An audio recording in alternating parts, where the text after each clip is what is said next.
I don't even have one in the corner that I can show you. They didn't miss any at all. The only evidence we have is right over there. Wow. Now also on those columns, you're going to see numerous other images. You're going to see man in the moon, and phase of the moon, and signs of the zodiac. We even have turtles. The top of the columns is the phoenix bird. That is the symbol of the University of Chicago. It represents Chicago rising from the ashes of the great 1871 Chicago fire. There are two shields I'd like you to look at. One is to the left of the columns, and that shield has 3 letters on it. We think that those are the initials H.I.C. for Henry Ives Cobb, the architect.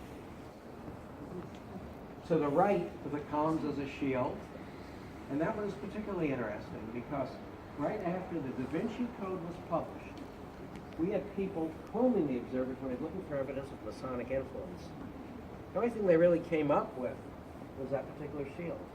But the Masonic shield usually has a G on it. The Masonic shield typically has one set of dividers in an upright, in an inverted position. Our shield, of course, has 2 sets of dividers in an upright position. We have no evidence that any of those 3 key players were in fact Masons. So we think that is merely the architect displaying the tools that he utilizes to design buildings. If you look back towards the doorway, you're going to see 2 satyrs from Greek mythology, right over here. Satyrs, they were the playboys of Greek mythology. Darned if those satyrs don't look an awful lot like you-know-who, Charles Tyson Yerkes, who in fact was a noted playboy. Now you're only seeing 2, but there are actually 4 of those images here. I'm sorry, there's 6 here, 6 more on the front. So there's another 12 images of what we think are Charles Tyson Yerkes.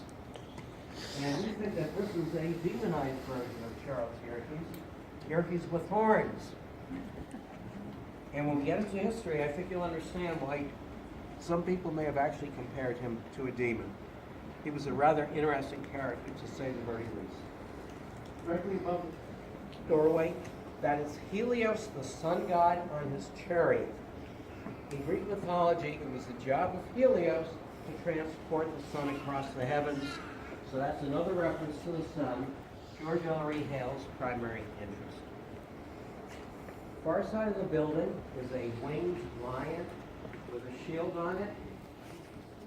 Anyone know what that Y might stand for? Yerkes. Yeah, we think we got that one right. Everything else we're not so sure about. All right, that covers architecture. I'd like to get into some history. I noticed a few droplets. At this point, I think we'll stick out here. Is everyone reasonably comfortable for the time being? If it starts to rain, then we will go inside into the rotunda. I think it's actually more comfortable out here. George Ellery Hale, the astronomer, was a very important individual, not just to Yerkes Observatory, but to the entire field of astronomy. He's considered to be the first modern-day astrophysicist. He grew up in the Kenwood section of Chicago, which is adjacent to Hyde Park. It's where the University of Chicago is located. As a boy, he was always interested in science, specifically astronomy. So when he graduated from high school, he went out east, where he attended MIT, got his physics degree at MIT, returned to Chicago, and eventually went to work for the University of Chicago. The university at that time did not have an astronomical observatory. So part of his employment agreement was that they were going to build an observatory for him sometime within the next something like 2 to 6 years. It was a very loose arrangement. Well, approximately a year after he went to work for the university, he heard about a 40-inch lens, which was being fabricated for the University of Southern California. It was going to be utilized to build the world's largest telescope. California had fallen on hard times since that project began. They were in the midst of a severe recession. So the funding that the university originally thought they had available had all dried up. They could no longer afford the lens and telescope in the observatory. Well, when George Ellery Hale heard that, he immediately met with William Rainey Harper, and they agreed that if they could come up with the funds, they would purchase the lens, build a telescope and observatory around it. They first approached the reputable, wealthy individuals of Chicago, But unfortunately, they only came with a fraction of the funding they were going to need. George Hale, that was a very creative individual, didn't take no for an answer. Thought about a very wealthy character living in Chicago, had a very poor reputation. His name was Charles Tyson Yerkes. The reason Yerkes had a poor reputation has to do with his early days in the city of Philadelphia, which is where he grew up. He was a stockbroker, he was in the banking business. He was an absolute financial genius, just wonderful at making money. That's all he thought about. He really didn't care what he had to do to make money. If he had to step on people, if he had to lie, if he had to cheat, break rules, break laws, it really didn't matter as long as Charles Yerkes made money. He had a friend in the treasurer's office, city of Philadelphia, who would advance in public funds to invest for his own private enrichment purposes. Made a lot of money off of those public funds for himself as well as for his friend. The reason they were able to get away with it, they always knew when the auditors were going to appear. So just prior to every audit, the funds would miraculously get paid back to the Treasury. As soon as the audit was completed, the funds were back in the hands of Charles Yerkes. Probably would have continued had it not been for a catastrophic event in a far-off land we know as Chicago. That was the 1871 Chicago fire, which had the effect of depressing the entire national stock market. So when it came time for Charles Yerkes to pay back those funds in advance of the next audit, he didn't have the funds. He was charged, tried, and convicted of larceny and embezzlement, sentenced to prison for a jail term that should have been just under 3 years. But Charles Yerkes had no intention of spending 3 years in jail. He knew too many powerful individuals. He knew too much about those powerful individuals. Using the knowledge that he had of wrongdoing being committed by elected officials in very high places, he figured out a way to blackmail himself into a pardon. Charles Yerkes spent just 7 months of what should have been nearly a 3-year jail term. He was broke when he got out, but he slowly started to reamass his fortune, decided to leave Philadelphia and his poor reputation behind. Eventually he wound up in Chicago, where he got involved in mass transit. At that time, though, mass transit was horse-drawn carriages on railroad tracks. Well, that quickly transitioned into a cable car system. Chicago, at one point, had a very extensive cable car system, but even that transitioned into individual electrically powered streetcars and trolley cars. But during that time period, Charles Yerkes acquired more than 50% of all the mass transit in the city of Chicago, and it was Yerkes who was responsible for building the elevated section of Chicago's rapid transit that makes a loop around what has since become the downtown area of Chicago. So if you're downtown Chicago and you're looking up at that iron structure over your head, that is the very same ironwork that was erected by Charles Yerkes' people back in the late 1800s. I find that rather scary. By doing that, he was able to consolidate all the lines that he had acquired as well as those of his competitors into one central area. So he truly streamlined transportation for the city of Chicago. Chicago actually owes him a debt of gratitude, but Charles Yerkes did not do it for the city of Chicago. His business practices, they hadn't changed one bit. To make matters worse, he had become a show-off. He loved to display his wealth. As a result, he was probably the most hated person in the city of Chicago. George Ellery Hale, the astronomer, was aware of all that. So when he approached him for money to build the observatory, it was with the idea of cleaning up his reputation by having his name associated with the world's largest telescope. Charles Yerkes thought that was a wonderful idea. He agreed to pay for the lens and the telescope. Eventually, though, George Ellery Hale convinced him to pay for the entire observatory. So Yerkes put up approximately $500,000, which paid for everything you see here today, including the telescope itself. Today's funds is roughly equivalent to $12 or $13 million, but we don't believe that you could recreate this building and its equipment today even for $12 or $13 million. Now, originally, Charles Yerkes wanted the observatory to be built in Chicago. He wanted to be able to bring his cronies over and point and say, "There's my observatory." But Chicago was a horrible place to try to observe the heavens, even in those days, not because of light pollution, there was none, but because of good old-fashioned dirt, dust, soot, and smoke. Chicago was the railroad capital of the United States. You had more steam locomotives burning soft coal, discharging soot, smoke into the atmosphere in and out of Chicago, any other place in the country. All the businesses, factories, homes, they were all heated by soft coal. Just a terrible place for an astronomical observatory. So when 53 acres of land was offered to the university on the shores of Geneva Lake, the university grabbed it. And that's why the University of Chicago's Astronomical Observatory has been located in Wisconsin. We're going to talk a little bit about telescopes. The primary purpose of a telescope is not magnification. Magnification is relatively easy to achieve and relatively inexpensive, but you have to collect sufficient light to be worth magnifying in the first place. So the primary purpose of a telescope is actually to collect light. If you went outdoors on a rainy day, like today, and you wanted to collect rainwater, you'd go out with a rain bucket. The larger the size of your rain bucket, the more droplets of rain you're going to collect. A telescope really is nothing more than a light bucket. It collects photons of light rather than droplets of rain. But here too, the larger the size of what we call the primary light gathering component, the more photons of light you're going to collect. So when we talk in terms of size of a telescope, we are always referring to the diameter of that primary light gathering component, whether it be a lens, which is our situation, our 40-inch lens. All of the large telescopes built after ours have utilized a mirror or mirrors as that primary light gathering component. But there too, we always talk in terms of the diameter or effective diameter of those mirrors. That is why we call ours a 40-inch telescope.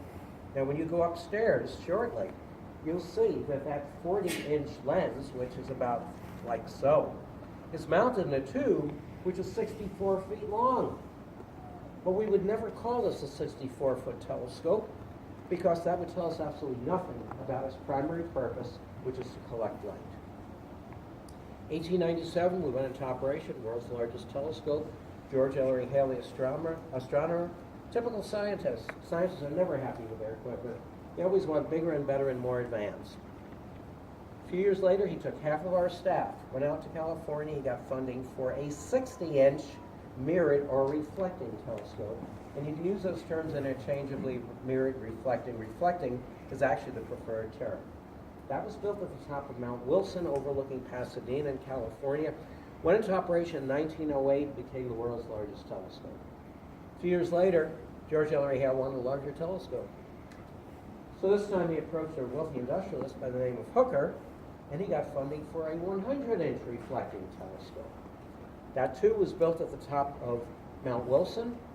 That went into operation in 1918. It became the world's largest telescope. But a few years later, George Ellery Hale wanted a larger telescope. So he approached the Rockefeller Foundation. He got funding for a 200-inch reflecting telescope. That mirror is as large as our entire rotunda, which is where we started our tour. That was built at the top of Palomar Mountain, which overlooks San Diego. Construction was delayed as a result of the Second World War. Didn't actually go into full operation until 1949. By that time, George Ellery Hale had passed on. When you think about it, here's an individual with the largest telescope in the world 4 times over. Pretty amazing. Currently, the largest optical telescope in operations in the Canary Islands utilizes mirrors that have an effective diameter of 400 inches, but it doesn't stop there because the University of Chicago, along with a consortium of other universities, is currently building on a high plateau in Chile what will be known as the Giant Magellan Telescope. The Giant Magellan Telescope will have an effective diameter of 960 inches. That is nearly as large as our entire dome over there. That houses our 40-inch telescope. When it goes into operation, hopefully in the mid-2020s, it will have light gathering ability. Remember, light gathering ability is the most important characteristic of a telescope. The Giant Magellan Telescope's light gathering ability will be 576 times the light gathering ability of our little 40-inch telescope. We're no longer state-of-the-art. Haven't been in some time. It's been over 20 years since we've done any significant research with our 40-inch. One time we used to train graduate students from the University of Chicago. The candidates for PhD in astronomy and astrophysics, they did their thesis work here at the observatory. Hasn't been done here in over 18 years. So what have we been doing at Yerkes Observatory for the last 20 years? Well, we've been involved in a number of different programs. First, of course, our public outreach program. And we've had scheduled tours 6 days a week now for about the last 3 years. Prior to that, the scheduled tours were just 1 day a week. We also have observing that people were able to participate. through two of our large telescopes. One is our 24-inch computerized go-to scope, which is on the front of the front dome on the observatory. But we also have had observing through our 40-inch, the telescope which was the largest in the world. And if you participated in that program, you would have been looking through a telescope, which over the years has been used by many very famous astronomers, such as Edwin Hubble, after whom the Hubble Space Telescope was named, Carl Sagan, the very famous astronomy author and originator of the Cosmos series. So that telescope is a very, very famous telescope, and fortunately many private individuals have had the opportunity to utilize that telescope. We've also had frequent star parties, which have been open to the public. Then there's our outreach educational program, which, by the way, will continue. Our outreach educational program has several different phases. The star parties is just one part of that, but we also have been teachers to go back and teach astronomy to their students by means of frequent workshops that we hold here at the observatory. We also received approximately a year and a half ago, we received a very large grant from the National Science Foundation to teach astronomy to visually impaired and blind students. We have another year and a half to run on that particular grant. We also have participated in an outreach educational program known as Skynet.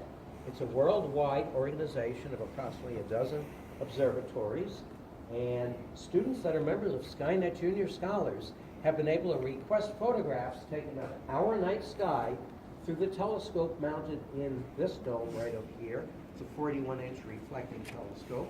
It's remotely operated. It's actually controlled by Skynet. Students as far away as Japan and India have been able to request specific images of our night sky taken through that telescope. It's all done via the internet. Most of the outreach educational program will continue. Obviously, Skynet will not, since that depends on a telescope as part of Yerkes Observatory. But everything else will continue and off-site. It will no longer be here at Yerkes Observatory.